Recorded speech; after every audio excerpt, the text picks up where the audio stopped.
While there's big money in people unifying and becoming friends, everyone thinks like, wow, that's a great thing. It's a great look and it brings a lot of money.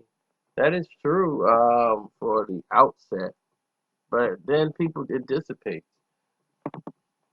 The fact that the public interest in Pusha T is high is only because of his beef with Drake, but it does not constitute long-term success, and it only leads to misery for the artist.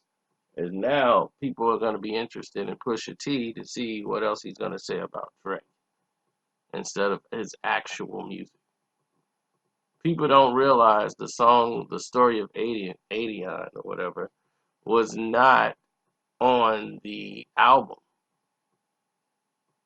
Daytona. Daytona was already said and done and set in stone. People just wanted the story of 80 and wanted to hear that. Even when he did his other songs, people were like, okay, we'll sit through this just to hear the story of 80. Now he's having some initial success, bigger since he went solo. This is probably the biggest success he's had as far as social media. But look what it's cost him. It's cost him freedoms to travel everywhere without looking over his shoulder, paranoia, all these different things set in. And then for Drake, it really fueled the guys who just hate Drake just to be hating on Drake. It's like, yeah, we don't like him anyway. I'm glad this is happening to him. I don't care if it's right or wrong.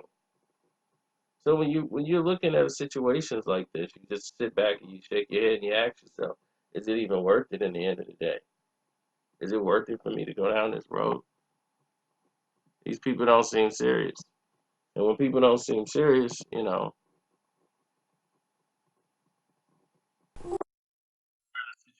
now where everything's fake. It's Hollywood. Nobody really has a opinion that means anything or can hold weight or value. You see it every day.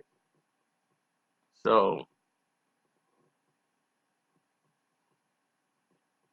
the business side of it is outweighed by the personal. It's personal with these two. And the reason why it's personal is because one person's jealousy, envy,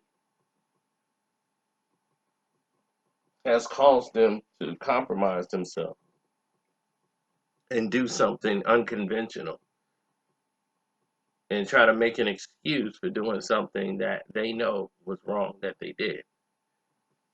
He said my wife's name in the song. So that gave me the free right to say all this disrespectful things about his parents, use his child's name or mix his child's name in a song, talk about somebody that was close to him, his multiple sclerosis that he had. It was just done in such a dramatical way that was not normally acceptable in today's time or any time. Normally, if a person do something like that, they would be condemned. They would definitely say, you know what, we got to leave this alone.